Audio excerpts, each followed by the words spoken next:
There's so many pieces and parts to the sales process, particularly complex sales or enterprise sales. You're trying to meet with stakeholders, you're trying to get the right players in the room. You're doing demos, you're managing and juggling a lot of different pieces and parts. But the one piece that I think is just sorely overlooked and not really spent enough time on is the discovery phase of what we do in a sales profession.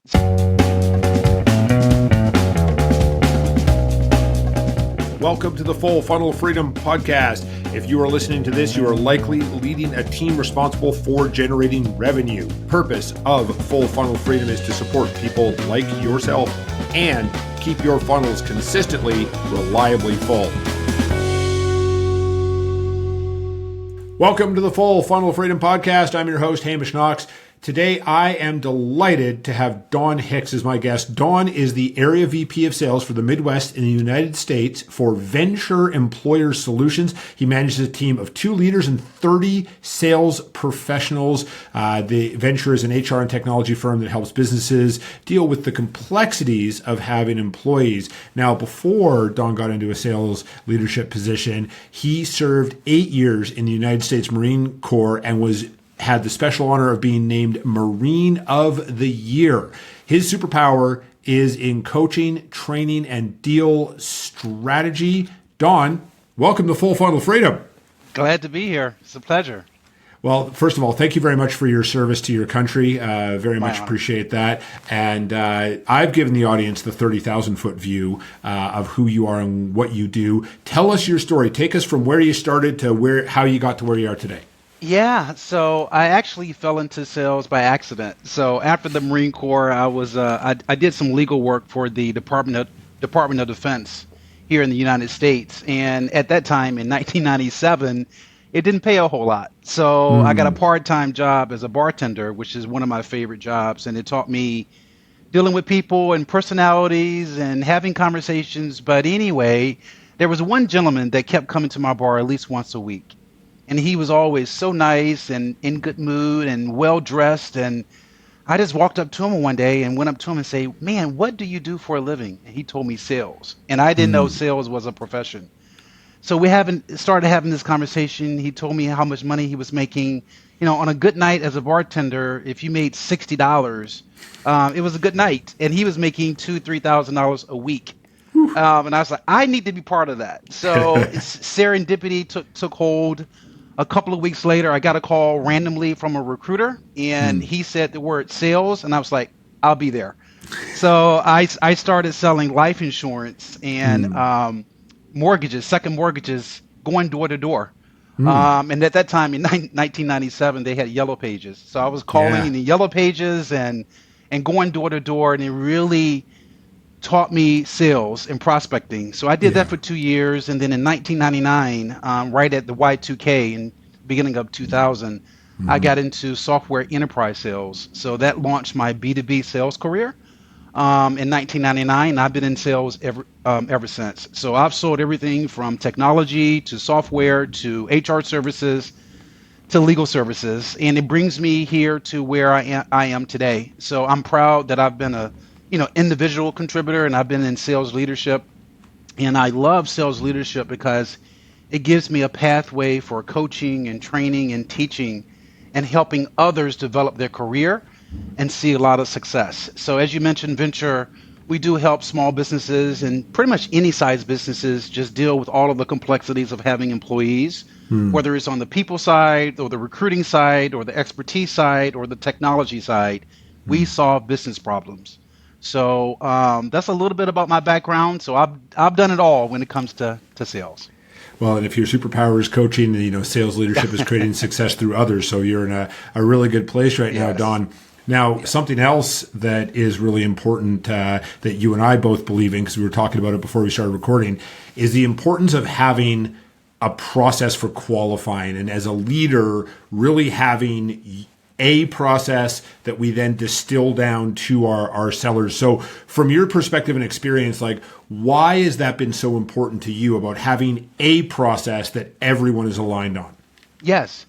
So that's the key word, have a process. So the number one skill that I see today in any sales professional in any industry, whether you are in transactional sales or enterprise sales or a complex sales, is having a process when doing discovery. Don't wing it. So whether it's Bant or spin selling or Sandler or whatever the case be, Medic, there's a ton out there, but please have a process because buyers want to be heard and you need to listen and you need a framework. Otherwise, it sounds like an interrogation. Yeah. So let me just share the history of how I came about this. I sold the way I'm trying to communicate not to sell for about 2 decades. I did it the wrong way.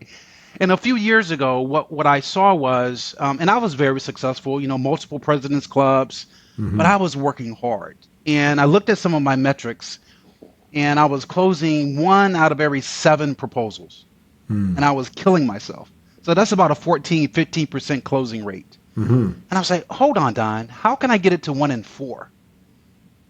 Just change it a little bit. So one afternoon I sat down and I looked at all of my deals that I had closed for the previous 2 years.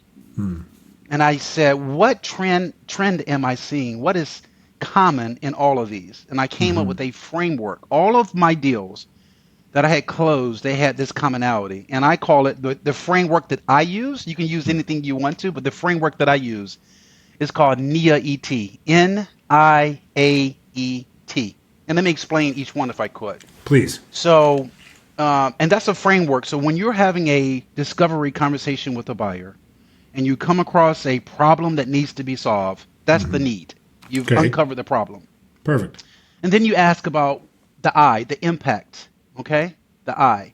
What impact is that having on the organization or on the person you're talking to?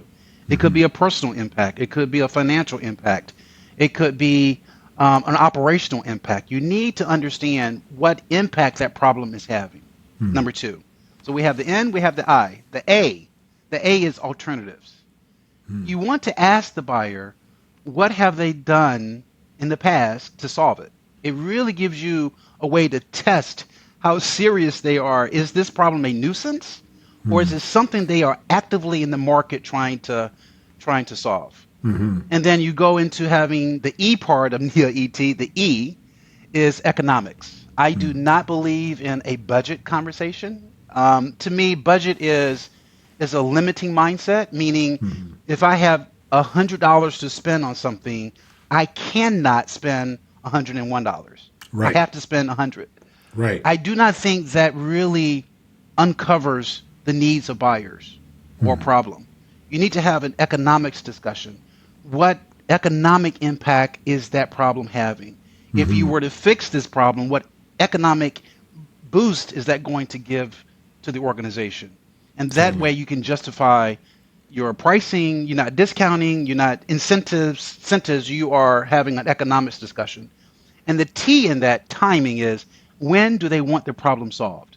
It's a different conversation if they want the problem solved yesterday or 30 days from now, or you say, well, Q3 of 2025. That's probably not one you're going to go to your boss or your sales leader and forecast for 2024. So it really gives a good conversation piece or a framework when having conversations. What I hear when people are not having or using a framework is you're really only having surface level conversations. You're really not digging into the problem. You're not asking those second and third level questions. And then it sounds like an interrogation. And trust me, I've been there when I've been peppering clients with questions because it's all about me and what I need in this conversation. But the more you can focus on the buyer and using some type of framework to really drill down into what they want to solve, if they want to solve it, when do they want it solved, and what kind of economic boost they're going to get from that, it really helps with the conversation. So that's something that I have developed over the years by doing it the wrong way. I know for my region with my team is something that we are constantly teaching and coaching and looking for in our deal strategies. So you can use NIAET or a framework in any part of the sales process. You can use it when you're talking to buyers, you can use it, but you can also use it with your sales leader if you're having deal strategy conversations. So to test the validity of the deal or the strength of the deal. So you can use it in all aspects of the sales process. Again, whether it's with the buyer or internally. So Very cool. Thank you for sharing that sure. framework with our audience. And yeah, I've had that same experience both as a buyer and a seller, where I hear sellers and leaders say, well, we do consultative selling. Well, what consultative selling has it come out to is like a death march of questions, which the buyer very quickly figures out they can get around, and then we get trapped in this cycle that doesn't help anybody out. So, Don, what I'm curious about is, whatever the process is, right? So Yes. whether NEAT or whether pick something as a sales leader, what are some of the payoffs to a leader, right? So the leader says, we're going to go with this, roll it out. What is the leader going to experience from a positive perspective once they actually get a system or a process in place, like whichever one they choose? Yeah, it can really uncover or help you coach the person on your team where the gaps are, what information is missing. It really forces you to drill down into, is this a valid deal, or not a valid deal? Is it a deal that has legs or not? Is this a deal that should be forecasted or not? So it really forces the leader to really work alongside of your sales professional. And then if there's any other information that need to be gathered, to go back to the buyer, ask deeper questions. Those second, third, fourth level questions really Yeah. helps drive how serious the buyer is in solving this problem, and if you have a strong deal or not. So you can go through each part of whatever framework you're using and fill the gaps. Is what I would say to that. I appreciate that. And why don't sellers ask those second, third, and fourth level questions from your experience? You know, I don't know, and I've been selling for about 27, going on 28 years now, and I think is to be honest with you, I think it's poor sales training in the past. We just really haven't focused on really doing deep discovery. I think a lot of sales training programs spend a lot of time on product training versus discovery training. But if you get the discovery right, it makes everything else really beautiful in the Amen. sales process. Number two, I just think that there's a sense of a key word is curiosity.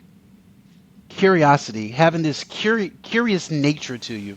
When a buyer is telling you one thing and you're looking at the data or you're looking at something they told you 10 minutes ago, do they align? Are there conflicts? And being able to have a professional acumen or a business acumen to ask those questions and clear up the conflicts and really understand what's going on. And that is driven by curiosity. I do believe that you can develop curiosity by developing your business acumen. Obviously, you need to know the products and the services and what you deliver. That is a given. But Totally. the art of discovery and sometimes even challenging your buyer is a healthy thing, and it really uncovers the root cause of problems. And I tell my team, don't be sales professionals. I say that jokingly. Be problem solvers, though. Sales will come as a result of you solving problems. It is not the other way around. And I spent 2 decades doing it the wrong way, where I was just chasing sales versus really focused on the buyer and solving problems, and really getting good and practicing. Practice with your leaders. Practice with your colleagues. Really get good. Do pre-call preparation before you go into a discovery call. Get with your leader and determine what questions do you need to ask in order to really get to those, again, those root causes. But to answer your question more directly, I think it's a lack of training, and I think it's a lack of curiosity and a skill that needs to be practiced and developed almost constantly in this profession. Fair enough, and your vulnerability is very much appreciated, Don. I had a similar type experience when I got into sales. It was like I was going out and doing it to people instead of trying to figure Yes. out how to support them and solve what their challenges were, get them from where they were to where they wanted to be, instead of Yeah. where I thought they should be and what they should buy from me. Let's dive deeper into something you just said, though, because I am a Okay. huge believer in practice, which is code for role play. No Yes. one likes to do. Yes. So tell us more about the importance of practice, role play, and then let's dive into pre-call planning a bit, because those to me are two separate things, equally important. So starting off with the importance of practice. Why? Why is that so critical to be a successful sales leader and support your sales team?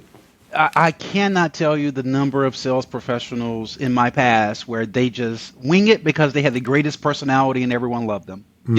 Listen, that's good. We Yeah. all have to be likable, but this is an art form, and you cannot wing it. You have to practice it.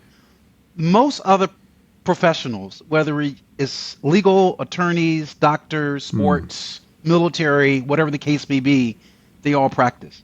They Yep. all watch film. Yep. They all do mock plays. Just talk to any doctor, any attorney, any professional.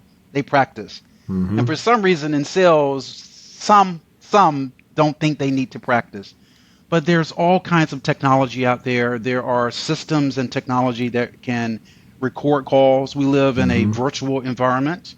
So there is the Gongs of the world or other platforms, Chorus as an example, and other platforms that will actually record calls, Yep. and that will help the sales leader scale their availability to listen to calls and an opportunity for coaching. So sales leaders out there, record your calls. It will help you see things and just tremendous coaching opportunities. But for the sales professionals out there, you have to practice self development. Listen to yourself. Record your calls on an iPhone, for goodness sake, if that's all that you have. But you really need to study this profession, whether it's looking at yourself on video, listening to the recordings, listen to the interactions on your calls.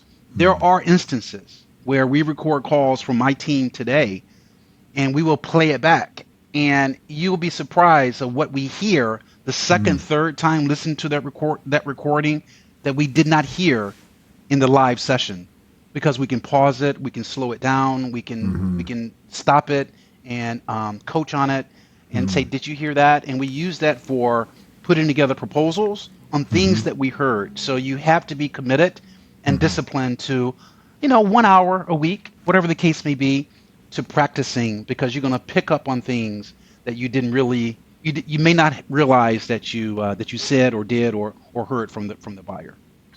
Very cool. Yeah, completely aligned on this idea of role play. I say the hardest 4 inches to move is brain to mouth, and so it's all well and good to know something, but until we actually adjust our behavior or adjust our phrasing, it doesn't actually work. I am curious, because this comes up quite frequently about like listening to call recordings, things like that, and I get it, because if you've got a team of more than one, that could seem overwhelming to, be listening to these recordings and making notes and sending coaching and all this kind of stuff. What are some of your best practices to make the best use of your time as a leader when you are making these calls, and then by extension support your sellers with whatever coaching you have after the fact?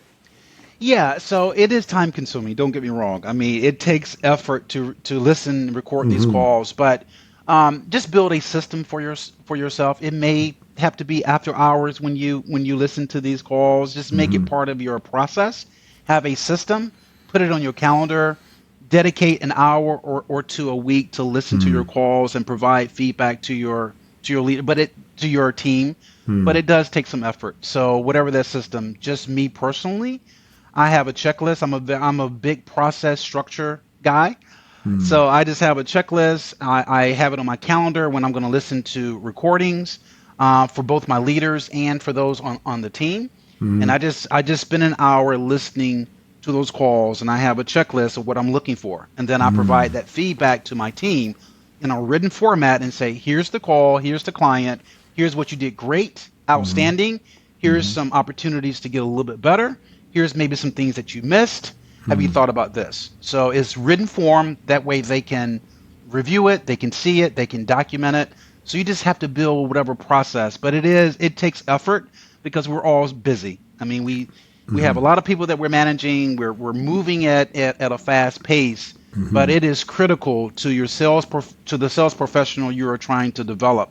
They really appreciate that feedback. They may not tell you, but they really appreciate that feedback. And one of the questions, Hamish, that you asked and I missed was pre-call planning. I wanted to get back to that. Please. Um, Pre-call planning with your team is absolutely critical, Mm. even to the point of anticipating things that may come up. Anticipating, what if they say this? What if the buyer Mm-hmm. says this? How are we going to respond to it? And Mm-hmm. practice it.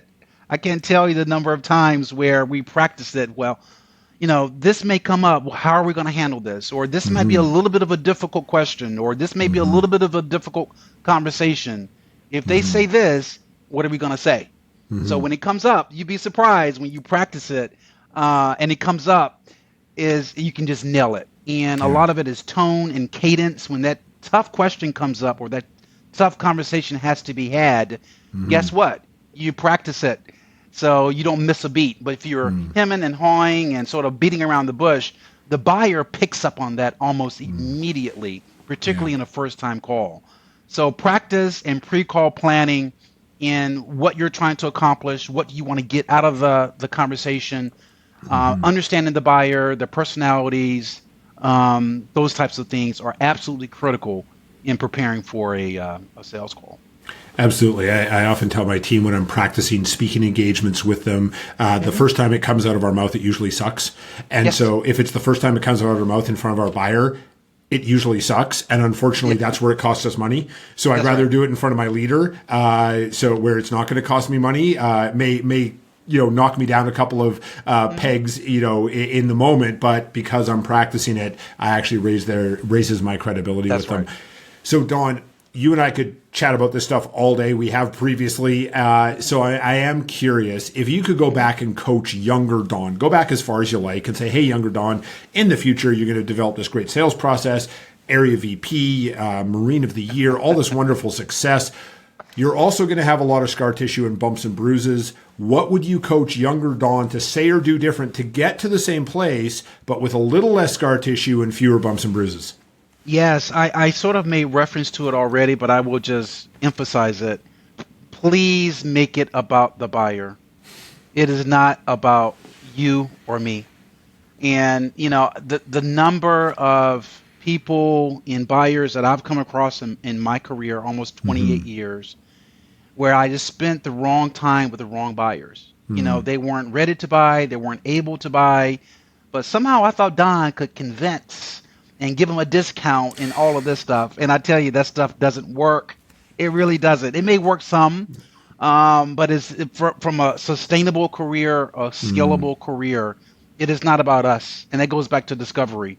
A Mm-hmm. lot of the discovery questions about the questions that fit you, but Mm-hmm. focus on the needs of the buyer. So if I had to go Mm-hmm. back to the young Don, it Yeah. pains me to say this, but the young Don is to really focus on the buyer. It is not Mm-hmm. about you.